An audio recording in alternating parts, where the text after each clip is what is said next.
இந்த வீடியோ பார்க்குற எல்லாம் அந்த சேனலை சப்ஸ்கிரைப் பண்ணிடுங்க. இங்கே ஒருத்தன் ஒரு கேம் ஷோவில் கலந்துருக்கான். இந்த கேமில் அவன் இருக்கிற ஒவ்வொரு நிமிஷத்துக்கும் இவனுக்கு 30,000 ரூபாய் கிடைக்கும். இவன் இந்த ரூம்குள்ளே 8 மணி நேரம் இருக்கணும்.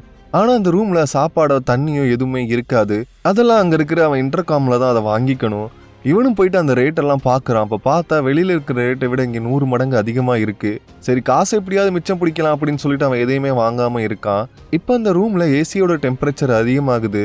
அதனால அவனுக்கு ரொம்பவே குளிர ஆரம்பிக்குது. சரி, ஒரு பெட்ஷீட் வாங்கலான்னு அதோட ரேட் எவ்வளோன்னு போய் பார்க்குறான். 10 லட்சம்னு காட்டுது. இவ்வளோ காசு கொடுத்து இதை வாங்குறதா அப்படின்னு சொல்லிட்டு இவன் என்ன பண்ணுறான்னா, கொஞ்சம் பழைய நியூஸ் பேப்பரும் அட்டையும் கேட்குறான். பார்த்தா 1 லட்சம் ரூபாய் இருக்குது. இப்போ அதை வாங்கிட்டு அவன் என்ன பண்ணுறான்னா, அந்த அட்டையை தரையில் விதிச்சுட்டு நியூஸ் பேப்பரை மேலே பொத்திக்கிட்டு தூங்கிடுறான். அடுத்த நாள் காலையில் எழுந்திரிச்சு பார்த்தா இவன் அக்கௌண்ட்டில் இப்போ நிறைய பணம் ஏறி இருக்கு.